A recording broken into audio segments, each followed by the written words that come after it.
सरकार के बीच के रिलेशन कैसे हैं, हम लोग इसके बारे में पढ़ेंगे। तो आज का जो हम लोग का टॉपिक होगा वो होगा संघीय प्रणाली।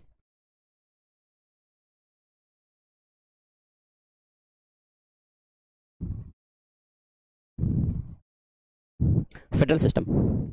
अब कैसे ये फेडरल सिस्टम वर्क करता है, क्या होता है फेडरल सिस्टम, संघीय प्रणाली क्या है, कैसे कार्य करती है, हम लोग इन सब के बारे में बेसिक सा कॉन्सेप्ट पहले समझते हैं, फिर आगे एक एक प्रावधान की चर्चा करते हैं। तो फेडरल सिस्टम, संघीय प्रणाली।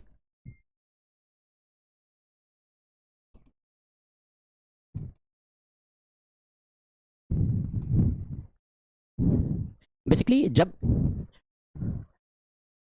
केंद्र और प्रांत के बीच संबंधों का निर्धारण किया जाता है तो उन संबंधों के निर्धारण से दो तरीके की संकल्पना जन्म लेती है। इसको ऐसे समझिए कि कोई भी देश हो, चाहे भारत है, अमेरिका है, ब्रिटेन है, फ्रांस है, हर देश बहुत सारे प्रांतों से मिलकर बना है। जैसे भारत कितने प्रांतों से मिलकर बना है, कितने राज्य हैं भारत में, आप कहते हैं 28 स्टेट्स हैं, 28 राज्य हैं, बाकी से यूनियन टेरिटरीज भी हैं। तो प्रांत 28 प्रांत हैं जिनसे मिलकर के भारत बना।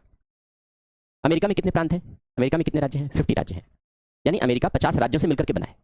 या अमेरिका में 50 राज्य हैं, इसको ऐसे कहते हैं। भारत 28 राज्यों से मिलकर बना है, यानी भारत में 28 राज्य हैं, 28 स्टेट हैं। ये समझ रहे हैं। अब यहां पर हमें यह समझना है कि ये जो 28 राज्य हैं भारत के, और एक भारत की सरकार है, जैसे अमेरिका के भी 50 राज्य हैं अपने अलग अलग, और एक अमेरिका की सरकार है जिसके मुखिया इस समय जो बाइडन है। चुनाव फिर होने वाला है अभी नवंबर में, तो कौन बनेगा देखने वाली बात है। लेकिन अभी तो वहां की सरकार के मुखिया जो बाइडन है। तो एक तो अमेरिकी सरकार हो गई, यानी एक केंद्रीय सरकार हो गई, और उस केंद्रीय सरकार के अतिरिक्त बाकी जो प्रांत हैं, 50 प्रांत हैं, उन 50 प्रांतों की अपनी अलग अलग सरकार हो गई। ऐसे ही भारत में एक भारत सरकार है जिसमें राष्ट्रपति और प्रधानमंत्री दो मुखिया होते हैं। क्यों होते हैं ये हम लोग चर्चा कर चुके हैं। इसके अलावा राज्यों की अपनी अलग अलग सरकारें हैं जहां पर राज्यपाल और मुख्यमंत्री होते हैं, क्योंकि पार्लियामेंट्री सिस्टम अपनाया है इसलिए दो मुखिया होते हैं, दो प्रधान होते हैं। तो राज्यों में राज्यपाल और मुख्यमंत्री हैं, और भारत सरकार के स्तर पर राष्ट्रपति और प्रधानमंत्री हैं। अब हमें यह जानना होगा कि भारत की सरकार और राज्यों की सरकार के बीच रिलेशन कैसे बनते हैं। कोई ना कोई संबंध तो है भारत की सरकार और राज्यों की सरकारों के बीच। तो हमें यह जानना चाहिए कि अगर भारत की सरकार और राज्यों की सरकार के बीच कोई संबंध है, कोई रिश्ता है, तो यह रिश्ता क्या कहलाता है, ये जानना जरूरी है। ये संबंध क्या है। तो ये जो रिश्ता है, यही रिश्ता संघीय प्रणाली कहलाता है। भारत सरकार और राज्य सरकारों के बीच का जो रिश्ता है, यही रिश्ता संघीय प्रणाली कहलाता है। तो आज हम लोग जिस सिस्टम के बारे में पढ़ने जा रहे हैं, वो सिस्टम ये बताएगा कि जब बहुत सारे प्रांतों को मिलाकर के केंद्र बनता है, एक केंद्र की सरकार होती है, बाकी प्रांतों की सरकार होती है, तो केंद्र की सरकार और प्रांतों की सरकार के बीच के संबंध क्या कहलाते हैं, ऐसे संबंधों को क्या नाम दिया गया है। तो जो फेडरल सिस्टम है वो ऐसे ही संबंधों का नाम है। लेकिन संबंध केवल एक ही तरीके से नहीं बनते, कॉन्सेप्चुअली संबंध दो तरीके से बनते हैं। इसलिए हम लोग ये कह सकते हैं कि जो प्रणालियां हैं, या संविधान है, या राज्य है, तो जो शासन प्रणाली है, वो शासन प्रणाली दो भागों में बंट जाती है। एक तो शासन प्रणाली वो है जहां केंद्र एवं प्रांत के मध्य, या इसको और सरल भाषा में लिख दो, केंद्र और प्रांत की अलग अलग सरकारें हैं, अलग अलग स्वतंत्र।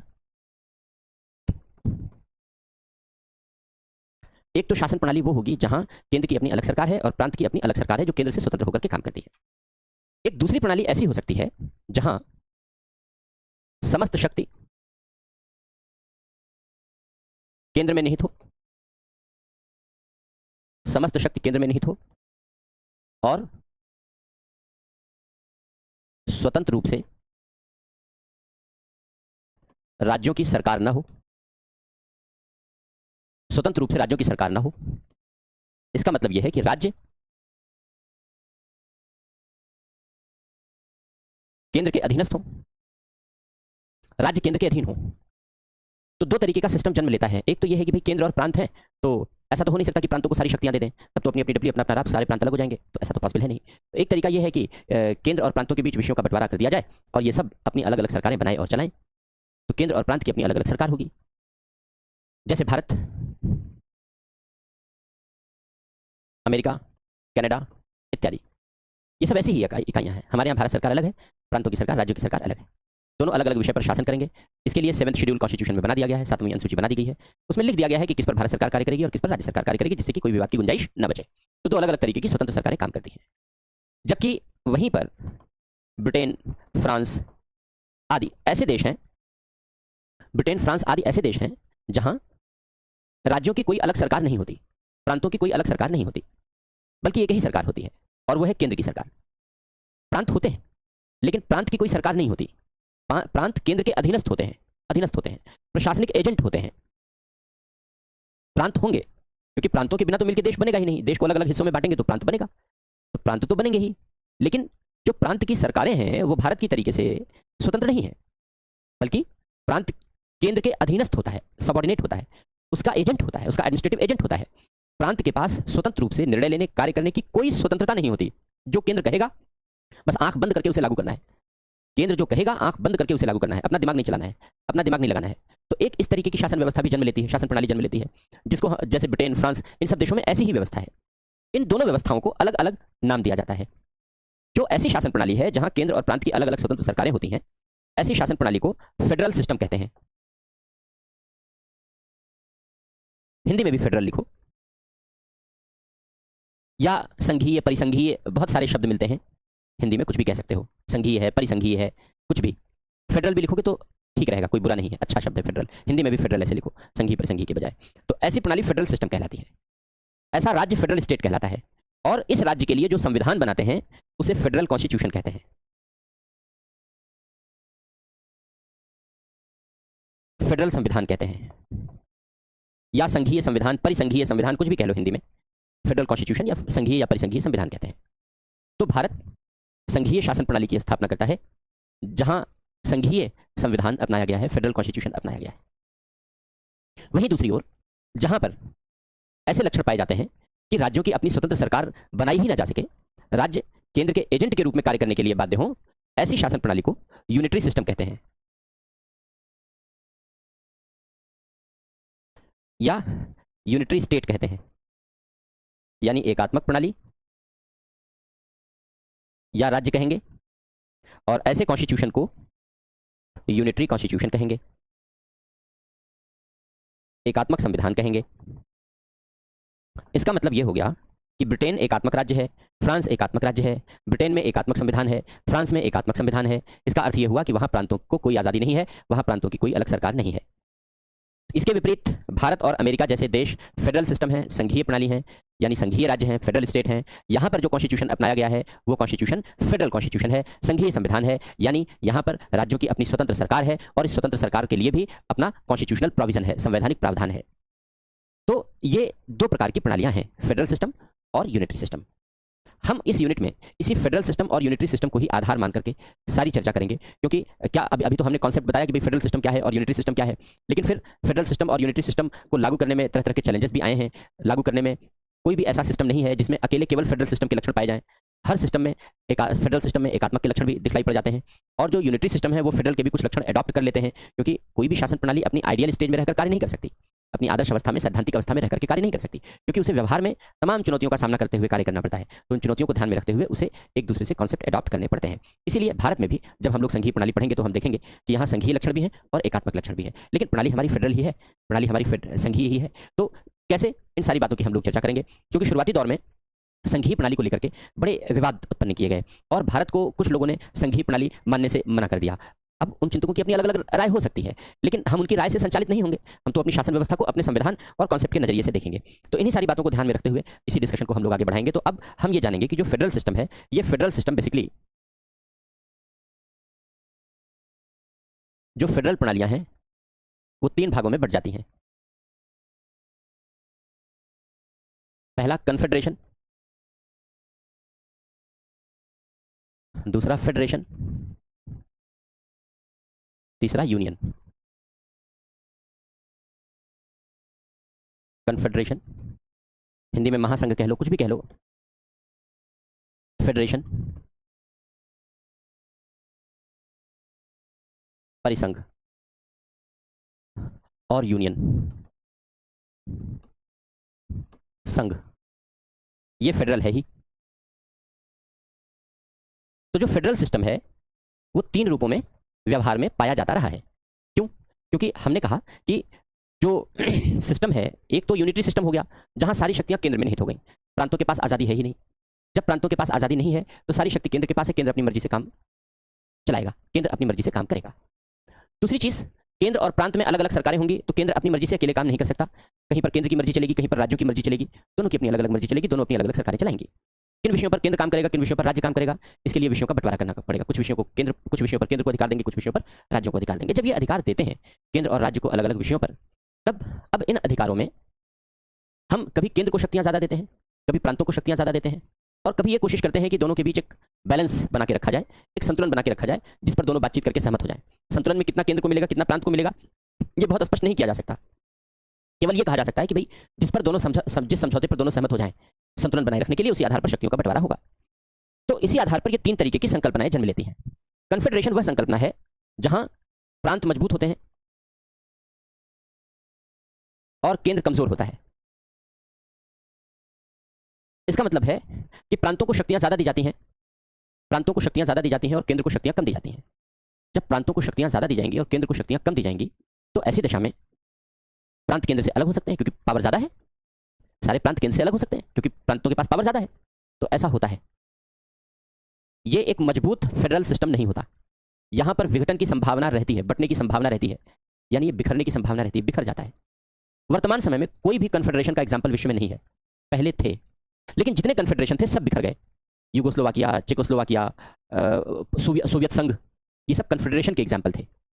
कन्फेडरेशन के एग्जाम्पल इसलिए थे क्योंकि प्रांतों को मिला करके केंद्र बना था, लेकिन केंद्र के पास ताकत नहीं थी। केंद्र के पास इतनी ताकत नहीं थी कि वो सभी प्रांतों को आपस में जोड़े रखे, क्योंकि प्रांतों को शक्तियां ज्यादा दी गई। जब प्रांतों को शक्तियां ज्यादा दी गई, तो जब प्रांतों ने चाहा तो अलग हो गए, सब अलग हो गए, सारे कन्फेडरेशन टूट गए, भंग हो गए। आज कोई कन्फेडरेशन अस्तित्व में नहीं है। पूर्व सोवियत संघ, जो पुराना सोवियत संघ था, बिखर गया। 15 देशों का जो संघ था बिखर गया, सारे देश अलग अलग हो गए, जिसमें 2 देशों का इस समय झगड़ा चल रहा है। रूस और यूक्रेन कभी एक ही थे, एक ही कन्फेडरेशन सोवियत संघ के हिस्से थे।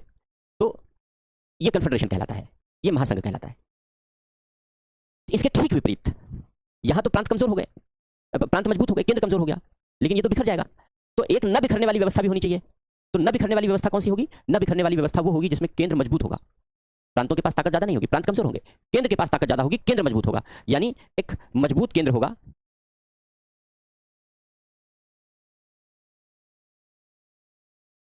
और कमजोर प्रांत होंगे। मजबूत केंद्र होगा और कमजोर प्रांत होंगे, यानी केंद्र के पास ताकत ज्यादा होगी, प्रांतों के पास ताकत कम होगी। केंद्र के पास शक्तियां अधिक होंगी, प्रांतों के पास शक्तियां कम होंगी। इस तरीके से मजबूत केंद्र और कमजोर प्रांत वाली जो व्यवस्था कहलाएगी वो यूनियन कहलाएगी। जैसे भारत यूनियन प्रकार का फेडरल सिस्टम है फेडरल। भारत संघीय है, लेकिन यूनियन प्रकार का संघीय है, फेडरल टाइप का संघीय, फेडरल का यूनियन टाइप है। क्यों? क्योंकि हमने एक मजबूत केंद्र अपनाया है। क्यों अपनाया मजबूत केंद्र? क्योंकि केंद्र मजबूत ना होता तो राज्यों में अलगाव वाली शक्तियां बहुत मजबूती से उभरी हैं समय समय पर, हमारा देश बट जाता, आजादी के समय बट गया। क्यों? क्योंकि एक मजबूत केंद्र वाली ताकत नहीं थी। जो जिन्ना और उनके जो 2-4 सहयोगी थे उनको 2-4 लगाते और उनको चुपचाप बैठा देते। ऐसी कोई केंद्रीय ताकत तो थी नहीं, क्योंकि भारत अंग्रेजों का गुलाम था, इसलिए भारत बढ़ गया। कल्पना करो कि अगर एक मजबूत ताकत होती तो क्या जिन्ना अपने षड्यंत्र में सफल हो पाता? जिन्ना अपने षड्यंत्र में कभी सफल ना हो पाता, इस देश का बंटवारा ना होता, कितना बड़ा देश होता हमारा। लेकिन जिन्ना इसलिए सफल हो गया अपने षड्यंत्र में क्योंकि उसे अंग्रेजों का साथ मिला। हमारे यहाँ कोई ऐसी केंद्रीय सत्ता थी नहीं, कोई ऐसी केंद्रीय सरकार थी नहीं जो ऐसे षड्यंत्रों का मुकाबला कर सके।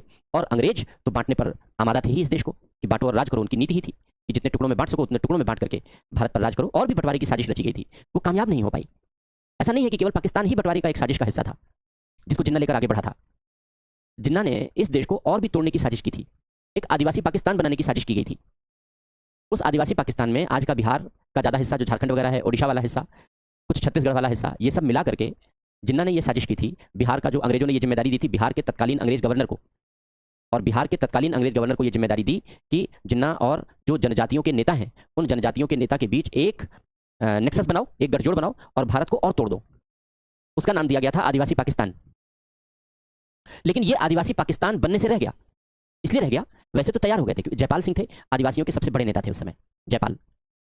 जयपाल को अंग्रेज किसी शुरुआती दौर में तो वो नहीं माने, लेकिन बाद में किसी तरीके से अंग्रेज ये मनाने में कामयाब हो गए कि भारत के साथ रहने में फायदा नहीं है, एक अलग देश बन जाएगा जो पाकिस्तान के नाम पर बनेगा।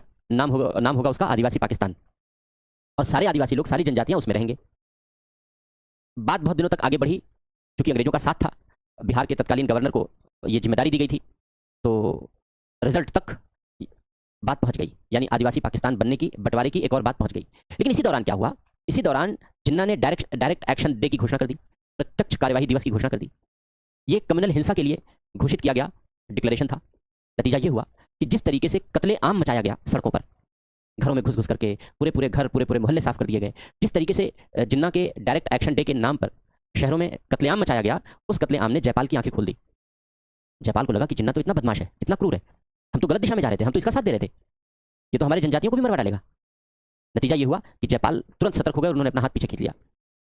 अगर ये डायरेक्ट एक्शन डे नहीं होता तो हो सकता है कि देश का एक और बंटवारा हो गया होता आदिवासी पाकिस्तान के नाम पर। यह सब इसलिए हुआ क्योंकि जो केंद्र, कोई केंद्रीय सत्ता थी नहीं हमारे यहाँ, अंग्रेजों का शासन था। अगर एक मजबूत केंद्रीय सत्ता होती तो इस तरीके के काम ना हो पाते। आज़ादी के बाद भी देश को बांटने की कोशिश की गई, पंजाब के कुछ लोगों को बहलाया फुसलाया गया और धार्मिक कट्टरता के नाम पर, उन्हें सांप्रदायिकता के नाम पर खालिस्तानी देश बनाने की मुहिम छेड़ दी गई। लेकिन हमारे पास एक मजबूत केंद्रीय सत्ता थी, केंद्र मजबूत था, जो प्रधानमंत्री थी, तत्काल प्रधानमंत्री, उनके इरादे मजबूत थे। उन्होंने कठोर कदम उठाया इस खालिस्तानी आतंकवाद का दमन करने के लिए। नतीजा यह हुआ कि पंजाब शांत हो गया, खालिस्तानी आतंकियों का दमन हो गया।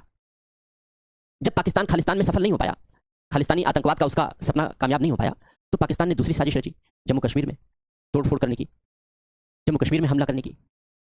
लेकिन जम्मू कश्मीर में पाकिस्तान कामयाब होता इसलिए चला गया क्योंकि हमारी जो केंद्रीय सरकार थी वो कमजोर थी, क्योंकि गठबंधन की सरकारें शुरू हो गई। जब पंजाब में गतिविधियां बढ़ी तब इंदिरा गांधी की सरकार थी, उनकी निर्णय लेने की शक्ति मजबूत थी, अच्छी थी, उन्होंने कठोर निर्णय लिए, मजबूती से सामना किया आतंकवाद का और उन्होंने आतंकवाद पर विजय पाई। लेकिन जब जम्मू कश्मीर में आतंकवाद शुरू हुआ तब गठबंधन की सरकारों ने जन्म लेना शुरू कर दिया। एक मजबूत केंद्रीय सरकार नहीं रह गई, तुष्टीकरण का विचार पहला ध्येय हुआ करता था। नतीजा ये हुआ कि जम्मू कश्मीर बिखरता चला गया। 2014 के बाद जम्मू कश्मीर की दशा में तब सुधार आया जब फिर से केंद्र में एक दल की मजबूत सरकार बनी। पंजाब में आतंकवाद इसलिए रुका क्योंकि केंद्र में एक दल की सरकार थी, मजबूत सरकार थी, तत्कालीन प्रधानमंत्री इंदिरा गांधी के पास निर्णय लेने की मजबूत शक्ति थी, तो पंजाब में आतंकवाद खत्म हुआ तब से। लेकिन 1989 से लेकर 2014 तक स्थितियां खराब होती रही। क्यों? क्योंकि मजबूत निर्णय लेने वाली सरकारें नहीं बन पाई केंद्र में। क्यों? क्योंकि गठबंधन की सरकारें थी। एक अगर प्रधानमंत्री कहता था कि मैं मजबूत निर्णय लूंगा तो कहते थे मैं टांग खींच लूंगा सारे लोग मिलकर के। फिर जम्मू कश्मीर की स्थिति में सुधार तब आने लगा जब 2014 में एक दल की सरकार बनी, मजबूत निर्णय लिया गया। उस समय जब 2014 के बाद मजबूती से निर्णय लिया गया तो जम्मू कश्मीर की स्थिति में भी सुधार आना शुरू हुआ। तो हमेशा केंद्र का मजबूत होना बेहद जरूरी है अगर हम देश को बिखराव से रोकना चाहते हैं, तो विखंडन से रोकना चाहते हैं तो।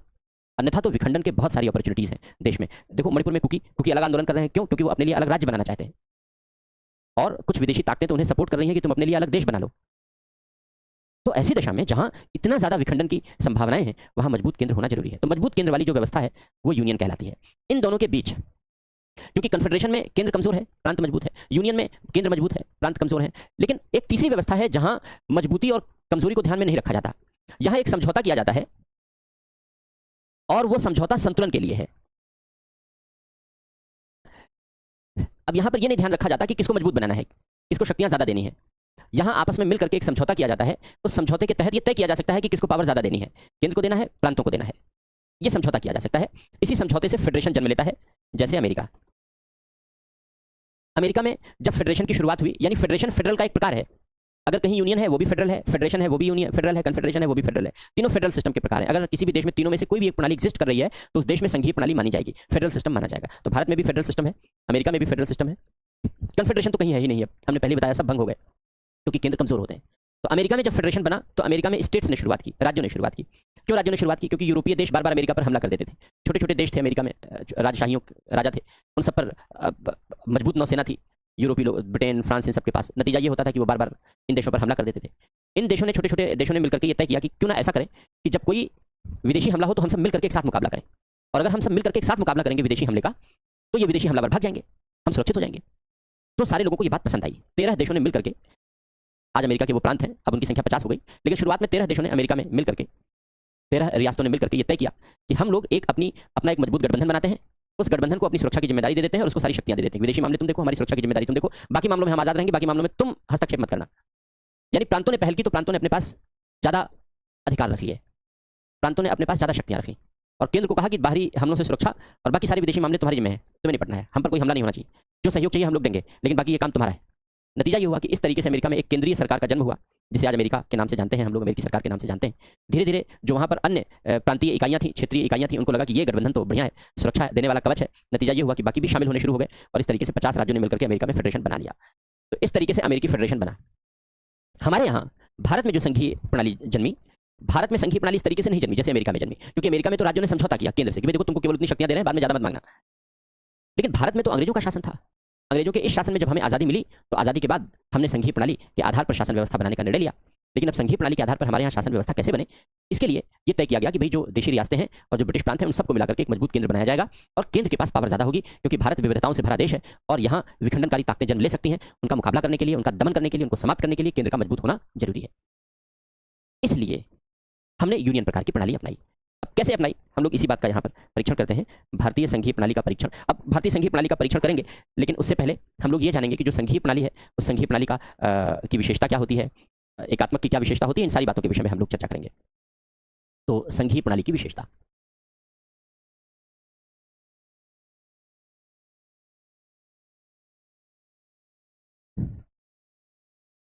हमने बताया कि संघीय प्रणाली में दो सरकारें होती हैं, केंद्र की अलग और प्रांतों की अलग। इसको हम लोग लिखते हैं कि दोहरी राज व्यवस्था होती है। राज व्यवस्था मतलब सरकारों की व्यवस्था, शुरू में पढ़ा था हम लोगों ने। दोहरी राज व्यवस्था होती है, यानी दोहरी सरकार होती है, दो प्रकार की सरकारें होती हैं। इसका मतलब है कि दो प्रकार की सरकार कौन होगी, एक केंद्र की होगी और दूसरी प्रांत यानी राज्यों की होगी। तो केंद्र एवं राज्यों के मध्य शक्तियों का बंटवारा होगा।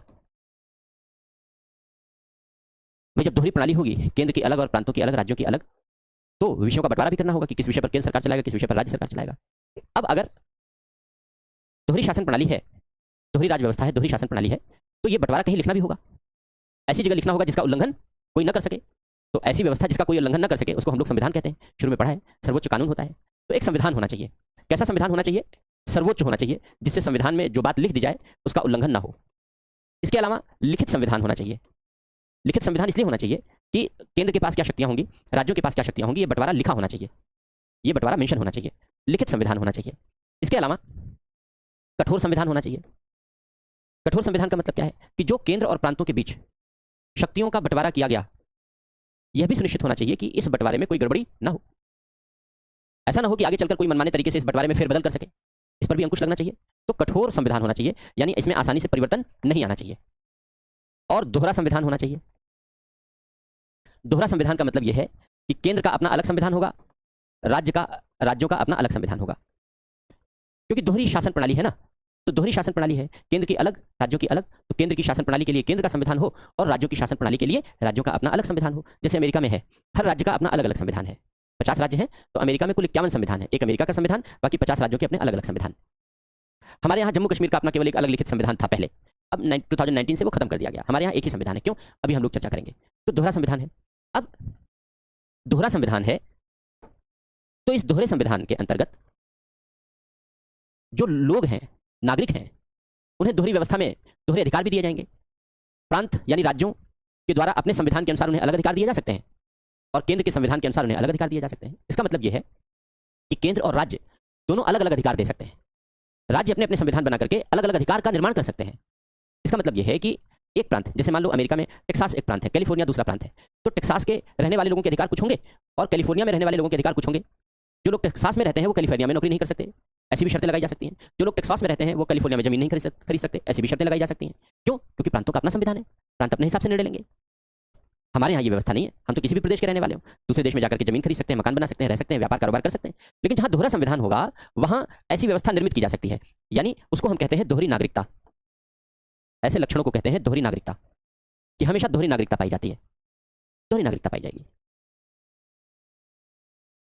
अब जब दो तरीके की शासन प्रणाली है और जब केंद्र पूरे देश के लिए कानून बनाने के लिए अधिकृत है, तो यह भी सुनिश्चित करना पड़ेगा कि केंद्र के स्तर पर कानून बनाने की दशा में राज्यों का प्रतिनिधित्व भी सुनिश्चित किया जाए, राज्यों की हिस्सेदारी भी, और राज्यों की समान हिस्सेदारी होनी चाहिए। केंद्र में राज्यों की समान हिस्सेदारी होनी चाहिए। कैसे होगी? इसके लिए दोहरी केंद्रीय विधायिका होती है, या इसको कहो द्विसदनीय, इसको कहते हैं अच्छे शब्दों में द्विसदनीय। दो सदनों वाली केंद्रीय विधायिका होती है। कैसे दो सदनों वाली? एक लोगों का प्रतिनिधित्व करेगी और दूसरा राज्यों का प्रतिनिधित्व करेगी। तो केंद्र में राज्यों का प्रतिनिधित्व करने वाली व्यवस्था होनी चाहिए, जहां राज्यों का समान प्रतिनिधित्व सुनिश्चित हो सके, राज्यों का समान प्रतिनिधित्व सुनिश्चित हो सके, ऐसा भी होना चाहिए। तो दो सदन होते हैं। जैसे देखो, भारत में केंद्र में दो सदन है, एक राज्यसभा है, एक लोकसभा है। अमेरिका में भी दो सदन है, एक सीनेट है, एक हाउस ऑफ रिप्रेजेंटेटिव है। पढ़ा हम लोगों ने शुरू में। दो सदन है, तो हमेशा दो सदन होंगे, जिससे कि राज्यों की केंद्र में भागीदारी सुनिश्चित की जा सके। हाँ, अब यहाँ थोड़ा सा अंतर इसलिए है क्योंकि अमेरिका में तो राज्यों की समान भागीदारी है केंद्र में, भारत में नहीं है। क्यों नहीं है वो हम लोग आगे चर्चा करेंगे। और अंतिम और महत्वपूर्ण बात कि मान लो अगर केंद्र और राज्यों के बीच, यानी केंद्र और प्रांतों के बीच किसी भी विषय पर विवाद हो जाए, किसी भी विषय पर झगड़ा हो जाए, तो ऐसे झगड़े का समाधान निष्पक्ष रूप से होना चाहिए। निष्पक्ष रूप से ऐसे झगड़े का समाधान हो, इसके लिए न्यायपालिका स्वतंत्र होनी चाहिए, तभी तो होगा। इसलिए स्वतंत्र न्यायपालिका अपनाई जाती है। तो न्यायपालिका की स्वतंत्रता संघीय प्रणाली का लक्षण होता है।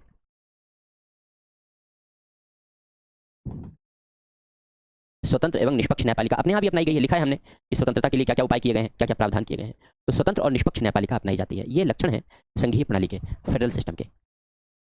हमने भी फेडरल सिस्टम अपनाया है, लेकिन भारत में जो फेडरल सिस्टम अपनाया गया है वो इससे थोड़ा भिन्न है। भारत में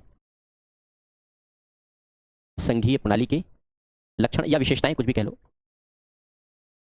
फीचर्स।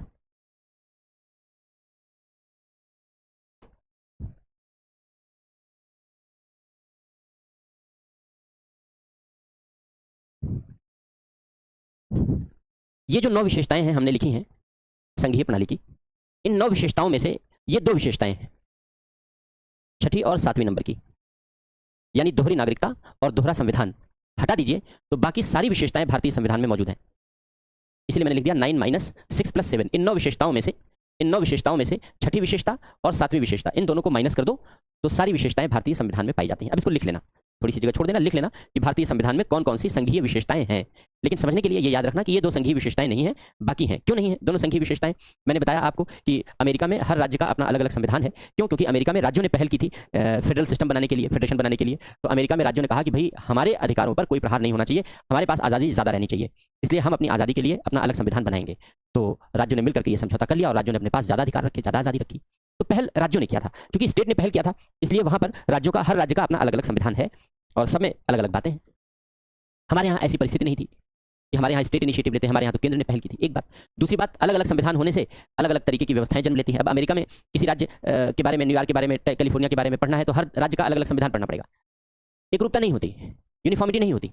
हमारे यहाँ ऐसा नहीं है। हमारे यहाँ भारत का एक संविधान पढ़ लो, भाग 6, देश के सारे राज्यों के बारे में पता चल जाएगा। 28 के 28 राज्यों के बारे में पता चलेगा कि सरकार कैसे बनती है, कैसे चलती है। तो एक संविधान होने से एक रूपता रहती है पूरे देश में, इससे एकता और अखंडता को बल मिलता है। इसलिए हमने दोहरा संविधान नहीं अपनाया है। इसके अलावा दोहरा संविधान हमेशा भेदभाव को जन्म देता है, जैसे दोहरी नागरिकता जन्म लेती है। दोहरी नागरिकता का मतलब यह है कि अमेरिका में कोई भी नागरिक, जैसे मान लो कोई टेक्सास का नागरिक है, टेक्सास का निवासी है, तो वो टेक्सास प्रांत में रहता है, टेक्सास राज्य में रहता है, तो वो टेक्सास का भी नागरिक होगा और अमेरिका का भी नागरिक होगा। उसके पास 2 नागरिकता होगी, दोहरी नागरिकता होगी। एक तो वो अमेरिका का नागरिक कहलाएगा, दूसरा वो टेक्सास प्रांत का भी नागरिक कहलाएगा। निवासी नहीं होगा, वो टेक्सास प्रांत का नागरिक कहलाएगा। अब जब वो टेक्सास प्रांत का नागरिक कहलाएगा, इसका मतलब ये हुआ कि जो टेक्सास राज्य का अपना संविधान है, वह संविधान उस व्यक्ति को कुछ अलग अधिकार दे रहा है, जो कैलिफोर्निया वाले को नहीं देगा, न्यूयॉर्क वाले को नहीं देगा, कनेक्टिकट वाले को नहीं देगा। यानी जो अन्य राज्य हैं अमेरिका में, अन्य राज्यों को वो अधिकार नहीं देगा, अन्य राज्यों के रहने वाले लोगों को अधिकार नहीं देगा।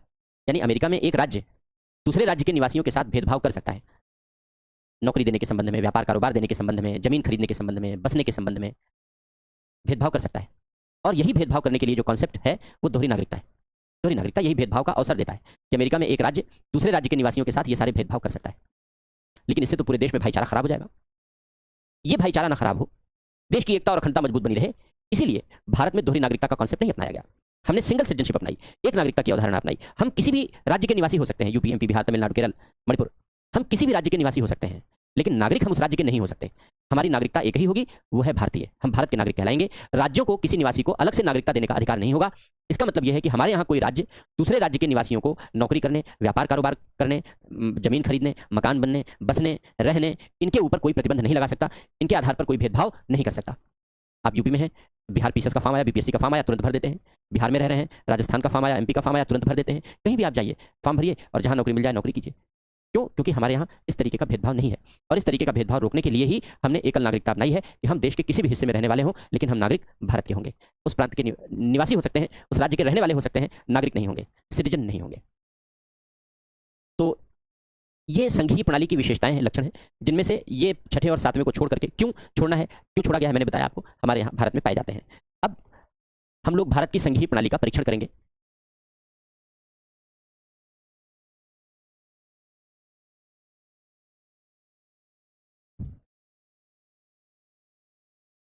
अब जो भारत की संघीय प्रणाली है, ये संघीय प्रणाली कैसी है, हम लोग इसको 3 तरीके से एग्जामिन करते हैं। एक तो संविधान का प्रावधान है,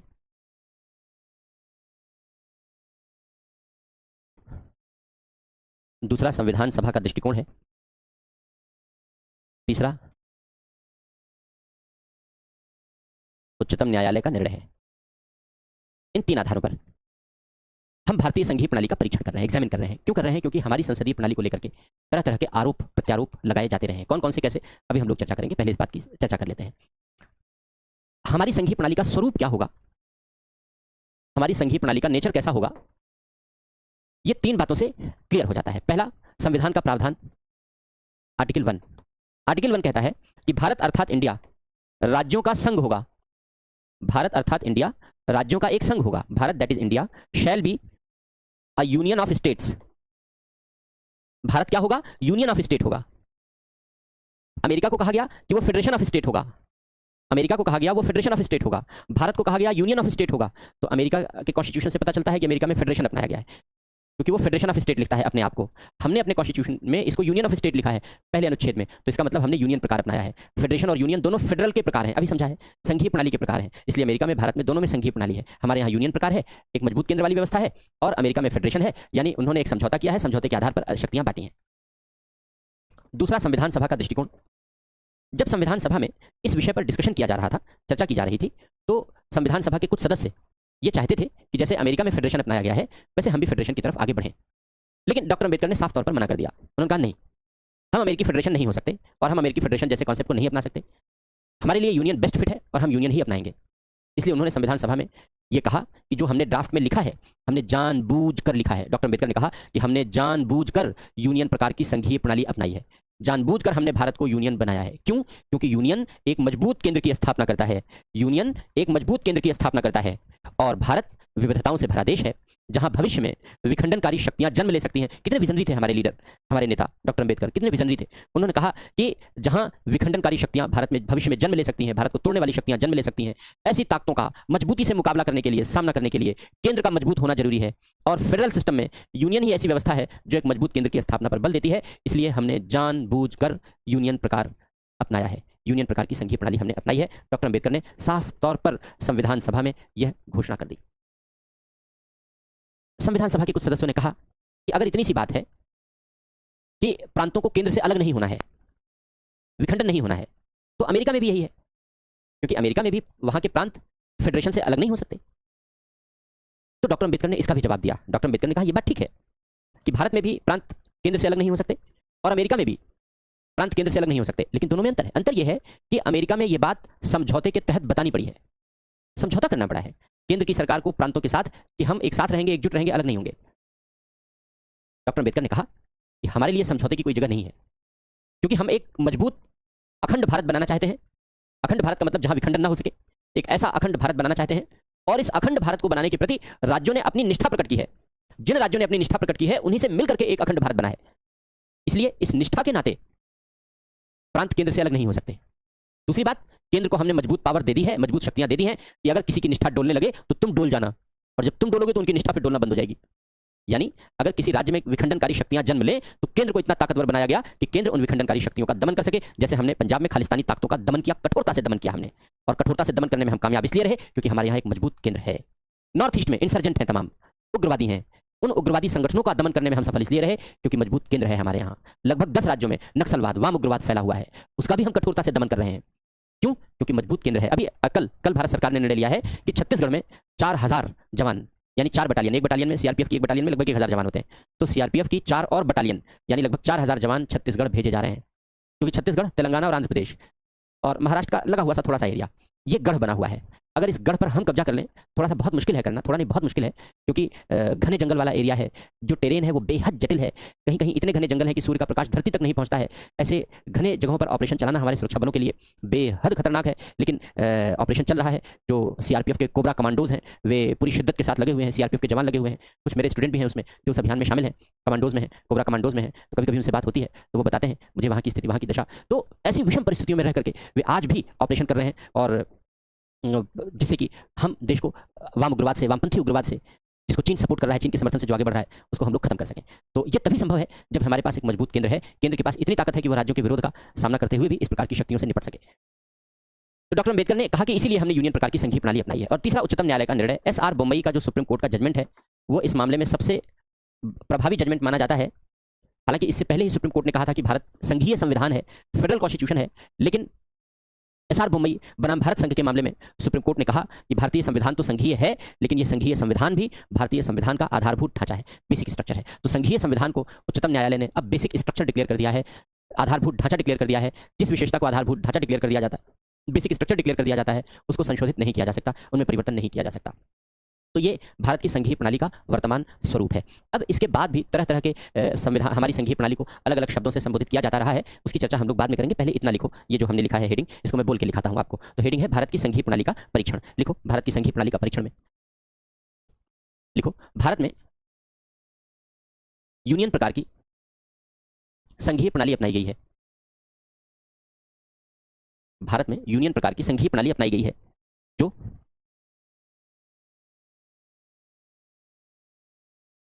एक मजबूत केंद्र की स्थापना पर बल देती है, जो एक मजबूत केंद्र की स्थापना पर बल देती है। इसे निम्नलिखित रूप में समझा जा सकता है। इसे निम्नलिखित रूप में समझा जा सकता है। डैश पहला, संविधान का प्रावधान। संविधान का प्रावधान लिखो, भारतीय संविधान, भारतीय संविधान के अनुच्छेद 1, भारतीय संविधान के अनुच्छेद 1 के अनुसार भारत राज्यों का संघ है, union of state. Union of state भी लिखना, यूनियन ऑफ स्टेट भी लिखना। भारत राज्यों का संघ है, union of state, union of states. Bharat राज्यों का संघ है। दूसरा लिखना, संविधान सभा का दृष्टिकोण।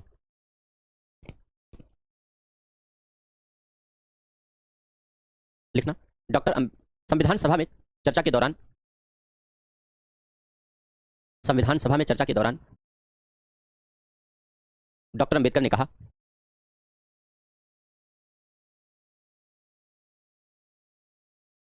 संविधान सभा में चर्चा के दौरान डॉक्टर अंबेडकर ने कहा कि हमने जानबूझकर यूनियन प्रकार की संघीय प्रणाली अपनाई है। हमने जानबूझकर यूनियन प्रकार की संघीय प्रणाली अपनाई है क्योंकि यह एक मजबूत केंद्र की स्थापना करती है, क्योंकि यह एक मजबूत केंद्र की स्थापना करती है। भारत विविधताओं से युक्त देश है, भारत विविधताओं से युक्त देश है। अतः भविष्य में विखंडनकारी, अतः भविष्य में विखंडनकारी शक्तियों के, अतः भविष्य में विखंडनकारी शक्तियों के जन्म की संभावना बनी रहेगी। अतः भविष्य में विखंडनकारी शक्तियों के जन्म की संभावना बनी रहेगी। इनका कठोरता से दमन करने के लिए, इनका कठोरता से दमन करने के लिए और इनका कठोरता से दमन करने के लिए और एकता व अखंडता को बनाए रखने के लिए, इनका कठोरता से दमन करने के लिए और एकता व अखंडता को बनाए रखने के लिए केंद्र का मजबूत होना आवश्यक है। केंद्र का मजबूत होना आवश्यक है। उसी में लिखो, पैरा चेंज करके, डॉक्टर अंबेडकर ने यह भी कहा, डॉक्टर अंबेडकर ने यह भी कहा कि फेडरेशन में भी राज्य केंद्र से अलग नहीं हो सकते। फेडरेशन में भी राज्य केंद्र से अलग नहीं हो सकते, किंतु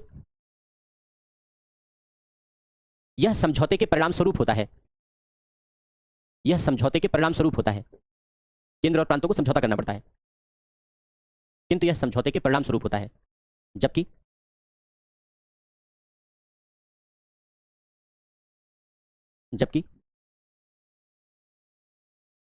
यूनियन या भारतीय यूनियन, जबकि भारतीय यूनियन, भारतीय संघ, जबकि भारतीय यूनियन, भारतीय संघ राज्यों की केंद्र के प्रति निष्ठा का परिणाम है। राज्यों की केंद्र के प्रति निष्ठा का परिणाम है, कमा किसी समझौते का नहीं। राज्यों की केंद्र के प्रति निष्ठा का परिणाम है, कमा किसी समझौते का नहीं।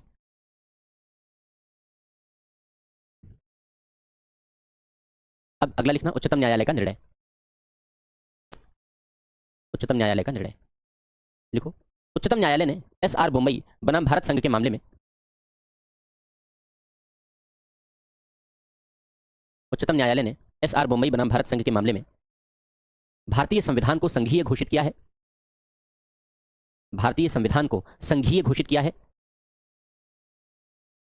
और संघीय संविधान को और इस संघीय संविधान को और इस संघीय संविधान को संविधान का आधारभूत ढांचा बेसिक स्ट्रक्चर घोषित किया है और इस संविधान को इस संघीय संविधान को संविधान का आधारभूत ढांचा बेसिक स्ट्रक्चर घोषित किया है।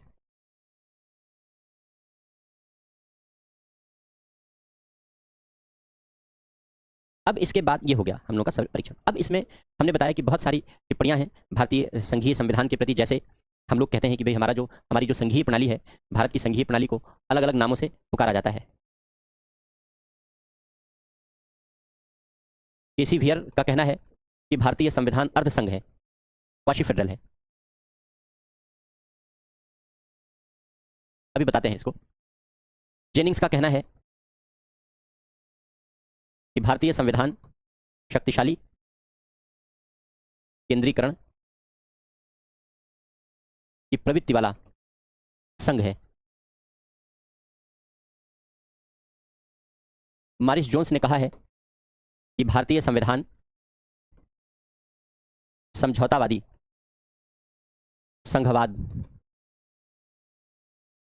बार्गेनिंग फेडरलिज्म का उदाहरण प्रस्तुत करता है। ग्रेनविल ऑस्टिन का मानना है कि भारतीय संघवाद सहकारी संघवाद कोऑपरेटिव फेडरलिज्म का उदाहरण प्रस्तुत करता है इत्यादि। इस तरीके से अलग अलग चिंतकों ने भारतीय संघीय प्रणाली पर अपने अलग अलग कमेंट किए हैं, अपनी अलग अलग टिप्पणियां दी हैं। उन सारी टिप्पणियों को हम लोग यहाँ पर कंसीडर कर रहे हैं, देख रहे हैं। इन टिप्पणियों में कुछ बातें सही हैं, जैसे भारतीय संविधान सहकारी संघवाद का उदाहरण प्रस्तुत करता है, बिल्कुल ठीक है। ज़्यादातर क्वेश्चन इसी पर आते हैं, सहकारी संघवाद पर ही आते हैं। लेकिन कुछ बातें, जैसे केसी वियर कहते हैं कि भारतीय संविधान अर्धसंघ है, गलत है। केसी वियर की बात का हम समर्थन नहीं करते। जेनिंग्स कहते हैं शक्तिशाली केंद्रीकरण की प्रवृत्ति वाला संघ है, हाँ बिल्कुल ठीक है।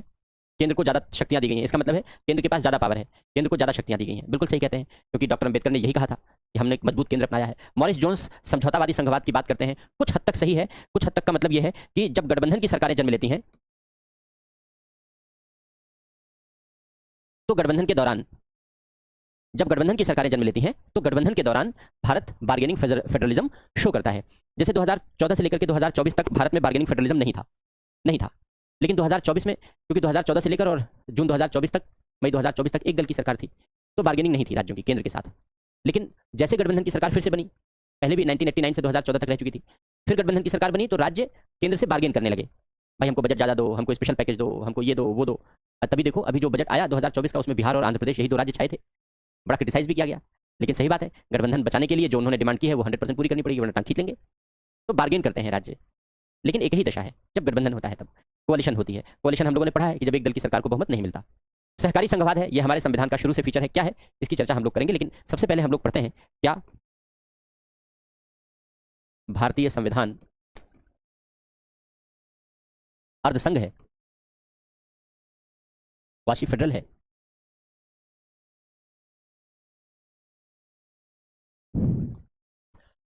अब ब्रिटिश विधि शास्त्री थे केसी वियर, ये ब्रिटेन में कानून के टीचर थे और ब्रिटेन में जो कानून की पढ़ाई करने वाले लोग थे उनको संविधान पढ़ाते थे। किसका? कॉमनवेल्थ कंट्रीज का। कॉमनवेल्थ कंट्रीज कौन सी हैं?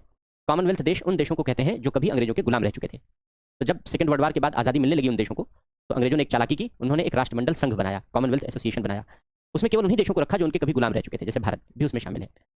और मैंने क्यों कहा कि अंग्रेजों ने चालाकी की? क्योंकि जब कोई इंटरनेशनल ऑर्गेनाइजेशन बनता है तो उसका एक रूल होता है कि जो चेयरमैनशिप है वो एक स्टेट से दूसरे स्टेट के बीच शिफ्ट होती रहती है, आती जाती रहती है। जैसे अभी आपने देखा होगा पिछले साल G20 सम्मेलन भारत में आयोजित किया गया, और G20 सम्मेलन चूंकि 20 देशों का समूह है, अब तो दक्षिण अफ्रीका भी आ गया, दक्षिण अफ्रीकी संघ भी आ गया, तो एक और जुड़ गया। तो यहाँ पर जो चेयरमैनशिप है वो शिफ्ट होती रहती है, आगे जाती रहती है। भारत के पहले इंडोनेशिया ने कराया था, भारत के बाद ब्राजील कराएगा, तो अलग अलग देश अध्यक्षता कराते हैं। जिस देश में मीटिंग होती है उस देश का जो मुखिया होता है सरकार का, वो वहाँ का अध्यक्ष होता है उस समय।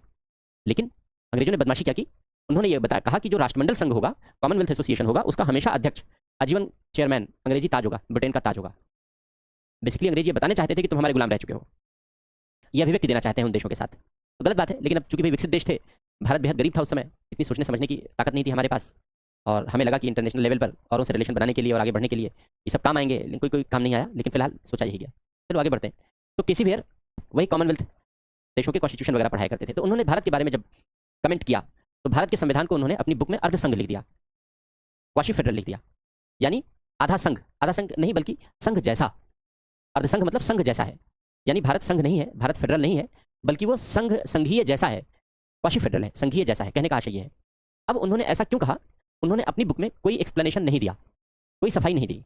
लेकिन क्योंकि हमारे देश में कुछ लोग ऐसे हैं जो अंग्रेजों की कही गई बात को ज़्यादा तवज्जो देते हैं, ज़्यादा महत्व देते हैं। कोई अंग्रेज ने कह दिया तो बड़ी बात कह दी होगी, तो जब अंग्रेज ने कह दिया तो उसको उन्होंने मानना शुरू कर दिया, उसको उन्होंने फॉलो करना शुरू कर दिया। तो हमारे देश में भी कुछ लोग अंग्रेजी मानसिकता के ऐसे थे जिन्होंने भारतीय संविधान को केसी वियर की हम यहाँ मिला करके अर्धसंघ कहना शुरू कर दिया।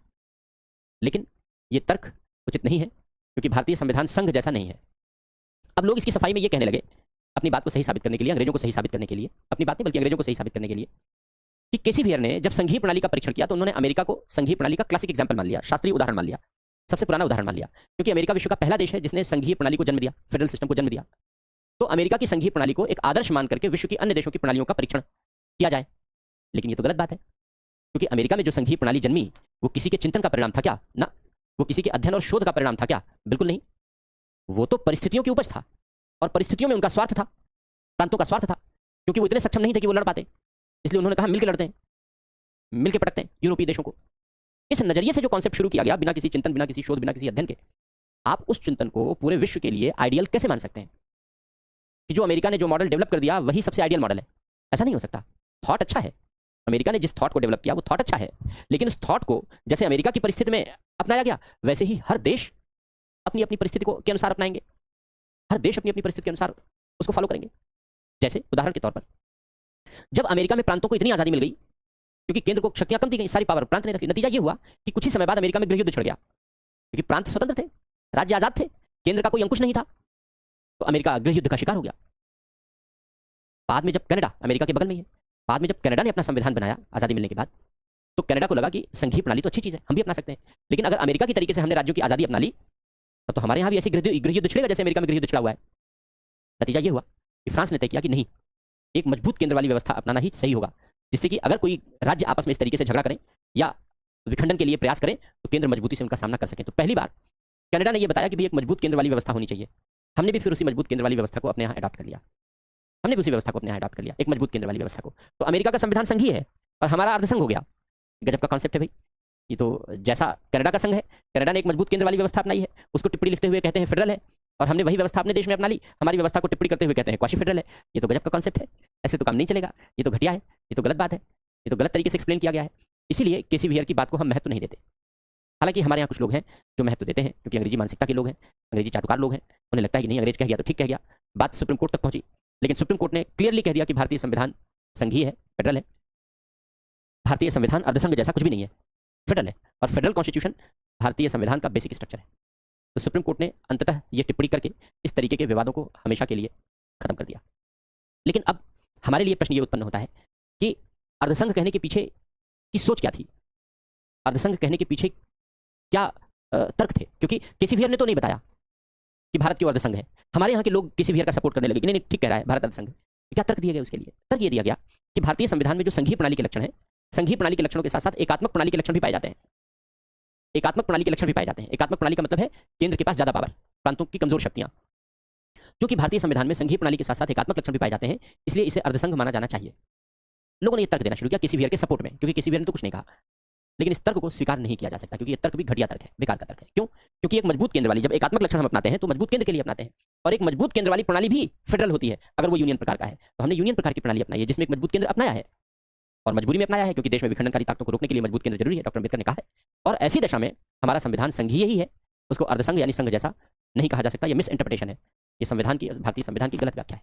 तो हम केसी वियर के विचार का सपोर्ट नहीं कर सकते। लेकिन हाँ, ये बात अवश्य है कि भारतीय संविधान में एकात्मक लक्षण भी मौजूद हैं, एकात्मक लक्षण भी पाए जाते हैं। कौन कौन से हैं अभी लिखवाते हैं, पहले 2-4 लाइनें लिखो। भारतीय संविधान या भारतीय संविधान अर्धसंघ है लिखो। ब्रिटिश विधिशास्त्री केसी वियर ने, ब्रिटिश विधिशास्त्री केसी वियर ने भारतीय संविधान को अर्धसंघ कहा। भारतीय संविधान को अर्धसंघ क्वासी फेडरल कहा।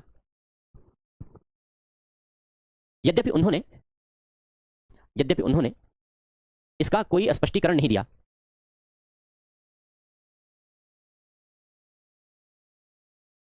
यद्यपि उन्होंने इसका कोई स्पष्टीकरण नहीं दिया। कोई स्पष्टीकरण नहीं दिया, अर्धसंघ क्यों है?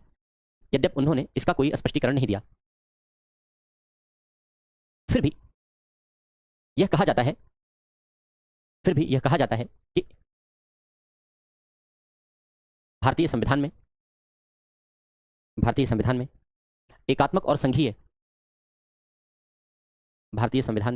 और संघीय दोनों संविधान के लक्षण पाए जाते हैं।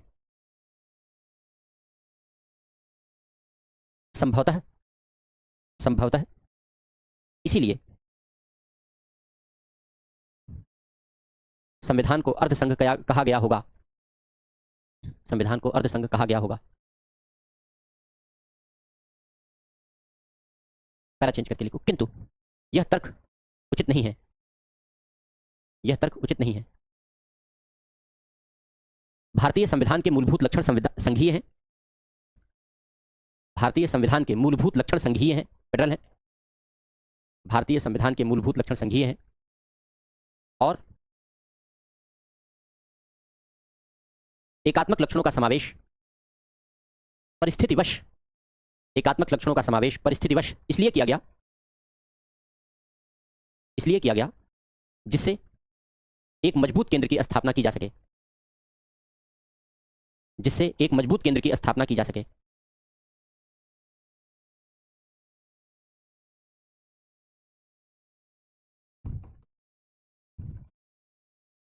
तो अब कौन कौन से एकात्मक लक्षण शामिल हैं, उन एकात्मक लक्षणों के बारे में हम लोग पढ़ लेते हैं। भारतीय संविधान में विद्यमान एकात्मक संविधान के लक्षण। Unitary constitution.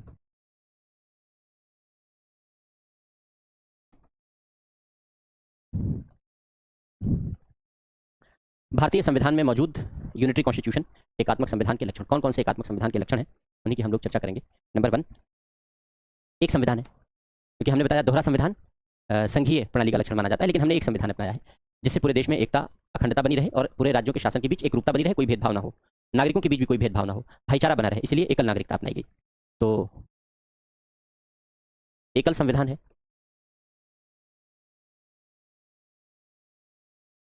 एकल नागरिकता है। दोहरी नागरिकता, दोहरा संविधान संघीय प्रणाली का लक्षण है, फेडरल सिस्टम का लक्षण है, जो हमारे यहाँ नहीं पाया जाता। क्यों? क्योंकि हमने भाईचारे को महत्व दिया है, देश की एकता अखंडता को महत्व दिया है। इसके लिए ये दोनों चीज़ें अच्छी नहीं मानी जाती, इसलिए इनकी जगह एकल संविधान और एकल नागरिकता अपनाई गई है। इसके अलावा कौन कौन सी ऐसी पावर हैं जो केंद्र के पास हैं, राज्यों के पास नहीं है? नए राज्य का निर्माण आदि। संसद की पावर है, ये पढ़ेंगे हम लोग, इस बात को आगे एक्सप्लेन करेंगे। जैसे अमेरिका में नए राज्य नहीं बन सकते, 50 राज्य हैं, राज्य अलग नहीं हो सकते, कोई राज्य टूट करके नया राज्य नहीं बन सकता, वहाँ 50 है, इंटैक्ट है। लेकिन भारत में नए राज्य बन सकते हैं, नए राज्य बनाए जा सकते हैं। जैसे उत्तर प्रदेश से अलग होकर के उत्तराखंड बन गया, आंध्र प्रदेश से अलग होकर के तेलंगाना बन गया, नए राज्य बनाए जा सकते हैं। लेकिन ये जो कार्य है, नए राज्यों के बनाने का जो कार्य है, ये संसद करती है। राज्यों की मर्जी यहाँ जरूरी नहीं है, ली जाती है, राज्यों की राय ली जाती है, लेकिन उनकी राय मानना बाध्यकारी नहीं है। वो चर्चा करेंगे हम लोग आगे, तो बताएंगे। मजबूत केंद्र की स्थापना कैसे किया है? भारत और राज्यों के बीच शक्तियों का बंटवारा किया गया है, लेकिन शक्तियों के इस बंटवारे में केंद्र को ज्यादा शक्तियां सौंपी गई हैं।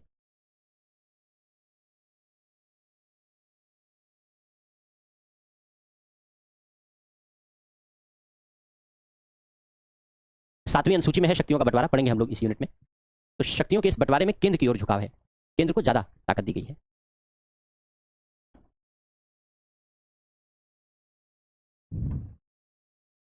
राज्यपालों की नियुक्ति। राज्यपाल कौन होता है? राज्यपाल राज्य की सरकार का संवैधानिक प्रधान होता है, राज्य की सरकार का संवैधानिक मुखिया होता है। लेकिन राज्यपाल को नियुक्त कौन करता है? राष्ट्रपति। और राज्यपाल के कार्यकाल को कोई संरक्षण भी नहीं है, वो राष्ट्रपति के प्रसाद पर्यंत पद धारण करता है, पढ़ा है हम लोगों ने, लिखा है। तो एक तरीके से राज्यपाल के केंद्र के हाथों में कभी कभी कठपुतली बनकर काम करता रहा है, जिसके कारण भूमिका विवादित हुई है, वो लिखा है हम लोगों ने, विवाद। तो जो राज्यपालों की नियुक्ति है वो भी एकात्मक संविधान का विषय है। संसद द्वारा राज्य सूची के विषय पर विधि बनाना। राज्यों की सहमति के बिना।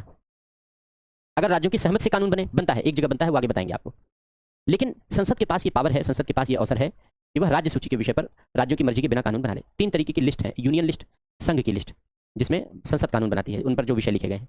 दूसरा स्टेट लिस्ट, राज्य का विधानमंडल कानून बनाता है। तीसरा कंकरेंट लिस्ट, समवर्ती सूची, जिस पर दोनों मिलकर कानून बनाते हैं, लेकिन प्रभावी केंद्र का ही कानून माना जाता है अगर दोनों में कोई विरोधाभास है तो 2 ऐसे अवसर हैं जब संसद राज्य सूची के विषय पर कानून बना सकती है राज्यों की मर्जी के बिना। पहला, राष्ट्रीय हित में, आर्टिकल 249। दूसरा, आपातकाल में, आर्टिकल 250। दोनों को पढ़ेंगे विस्तार से आगे। 250 तो पढ़ाई हम लोगों ने, आपातकाल 352 में जब लगता है तो 2 बातें हमने लिखी। एक तो राष्ट्रीय हित में। राष्ट्रीय हित का मतलब यह है कि जब राज्यसभा अपने उपस्थित और मतदान करने वाले सदस्यों के 2/3 बहुमत से यह प्रस्ताव पारित कर दे कि राज्य सूची का कोई विषय राष्ट्रीय महत्व का हो गया है, नेशनल इंटरेस्ट का हो गया है, तो फिर उस विषय पर कानून बनाने की जो पावर है वो पार्लियामेंट को मिल जाती है, भले ही वो सब्जेक्ट स्टेट लिस्ट का है। इसी तरीके से जब देश में आपातकाल लागू हो जाता है तो आपातकाल के दौरान संसद स्टेट लिस्ट के सब्जेक्ट पर राज्य सूची के विषय पर कानून बनाने लगती है। तो ये 2 अवसर ऐसे हैं जिसमें राज्य न भी चाहें तो संसद राज्य के न चाहते हुए भी कानून बना सकती है। वैसे तो ऐसे अवसर हैं जहां पर ऐसे भी अवसर हैं जहां संसद राज्य के कहने पर कानून बनाएगी, लेकिन ऐसे भी हैं जहां बिना कहे कानून बना सकती है। अगली बात, राज्यसभा में राज्यों का असमान प्रतिनिधित्व। अब देखो, हमने बताया था कि जो संघीय लक्षण है उसमें केंद्र की जो विधायिका होती है उसमें 2 सदन होते हैं। एक तो लोगों का है, कोई बात नहीं, लेकिन जो दूसरा है वो राज्यों का सदन होता है। उसमें हर राज्य को बराबर की भागीदारी दी जाती है। जैसे अमेरिका में सीनेट है, उसका नाम सीनेट है, अपने यहाँ राज्यसभा है उसका नाम, अमेरिका में उसका नाम सीनेट है। तो सीनेट में राज्यों को बराबर की भागीदारी दी गई है। 50 राज्य हैं अमेरिका में, तो सीनेट में टोटल 100 मेंबर होते हैं। हर राज्य से 2-2 सदस्य चुनकर आते हैं, चाहे राज्य कितना भी बड़ा छोटा हो, इससे कोई फर्क नहीं पड़ता, क्योंकि लोगों का प्रतिनिधित्व नहीं है, राज्यों का प्रतिनिधित्व है और राज्यों की समान भागीदारी दी गई है। तो राज्यों को जो बराबर की भागीदारी है, समान भागीदारी है, ये संघीय लक्षण है। लेकिन हमारे यहाँ राज्यों को समान भागीदारी नहीं दी गई, राज्यों को जनसंख्या के अनुपात में भागीदारी दी गई, तो कम और ज्यादा भागीदारी दी गई है। ये असमान प्रतिनिधित्व है और एकात्मक लक्षण है। अखिल भारतीय सेवा, ऑल इंडिया सर्विस, जैसे ये ऑल इंडिया सर्विस है, अखिल भारतीय सेवा, आईएएस, आईपीएस, इन सबको नियुक्त भारत सरकार करती है, लेकिन ये सेवाएं राज्य सरकारों में देते हैं। जैसे अभी पूजा खेड़कर का मामला था, देखा होगा आपने, तो पूजा खेड़कर को नियुक्त किसने किया? भारत सरकार ने। बर्खास्त कर दी गई अब तो। किसने बर्खास्त किया? भारत सरकार ने।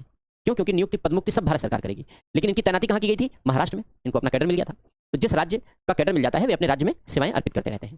तो अखिल भारतीय सेवाएं राज्यों में सेवाएं देने के बावजूद भी केंद्र के नियंत्रण में कार्य करती रहती हैं, इसलिए इनको एकात्मक लक्षण माना जाता है। एकल निर्वाचन प्रणाली,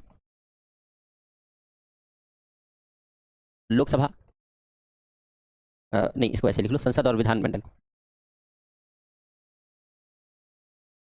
संघ और राज्य के लिए। इसका मतलब है लोकसभा राज्यसभा का चुनाव भारत का चुनाव आयोग कराता है, निर्वाचन आयोग कराता है। राज्यों में राज्य विधानसभा और विधान परिषद का भी चुनाव निर्वाचन आयोग कराता है, जबकि संघीय प्रणालियों में ऐसा नहीं है, वहाँ अलग अलग है। अमेरिका में जो अमेरिका के राष्ट्रपति के लिए निर्वाचक मंडल के सदस्य चुनकर आते हैं, सब अलग अलग तरीके से चुनकर आते हैं, क्योंकि वहाँ पर एक निर्वाचन आयोग नहीं है। हर राज्य का अपना अलग अलग, अपनी टपली, अपना राग है, अपनी प्रणाली है। हालांकि अमेरिका में इसकी आलोचना भी की जाती है और ये कहा जाता है कि भारत की तरीके से एक निर्वाचन आयोग होना चाहिए।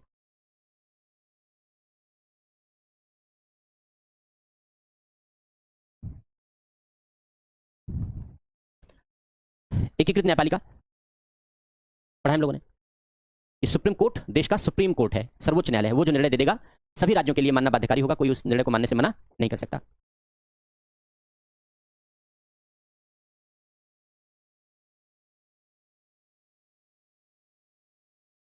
सीएजी आगे पढ़ेंगे हम लोग। भारत सरकार और राज्य सरकारों का लेखा परीक्षण, ऑडिट, एक ही इकाई करता है। ऑडिट मतलब हिसाब किताब की जांच। भारत सरकार जो कमाती है, राज्य सरकार जो कमाती है, दोनों जो खर्चा करते हैं, उन सबके हिसाब किताब की जांच पड़ताल होती है। तो उन सबके हिसाब किताब की जो जांच पड़ताल है वो एक ही अधिकारी करता है और वो है सीएजी, भारत का नियंत्रक महालेखा परीक्षक। तो जो लेखा परीक्षण की पद्धति है वो भी एक है, यूनिटरी है, इत्यादि। तो हम लोगों ने देखा कि भारतीय संविधान में संघीय लक्षण भी है और एकात्मक लक्षण भी है। इसीलिए भारतीय संविधान को शायद केसीवीयर ने ऐसा कहा होगा, क्योंकि पता नहीं, उन्होंने कोई एक्सप्लेनेशन दिया नहीं, उन्होंने तो बताया नहीं कि क्यों कह रहे हैं, लेकिन उनके जो फॉलोअर्स थे उन्होंने कहा कि शायद इसलिए कहा होगा, लेकिन ऐसा कुछ भी नहीं है। इस आधार पर भी नहीं कहा जा सकता, क्योंकि ये सारी व्यवस्थाएं हमने इसलिए अपनाई हैं जिससे कि हमारा एक मजबूत केंद्र बने और मजबूत केंद्र बनेगा तभी राज्यों में विखंडनकारी शक्तियों का हम दमन कर पाएंगे। फिर से देखो खालिस्तानी आतंकी फिर से सर उठाने लगे हैं। नॉर्थ ईस्ट में कुकी विद्रोही फिर से सक्रिय हो गए हैं। काफी समय तक शांत थे क्योंकि 1990 के दशक में नगा और कुकी दो के बीच खूनी संघर्ष चला था और उस खूनी संघर्ष में 2000 से ज्यादा जाने गई थी, 2000 से ज्यादा लोग मारे गए थे। बड़ी मुश्किलों से जाकर के दोनों के बीच संघर्ष विराम कराया गया। फिर से कुकी विद्रोहियों ने मेइतेई को टारगेट किया और फिर से हिंसा भड़क उठी है।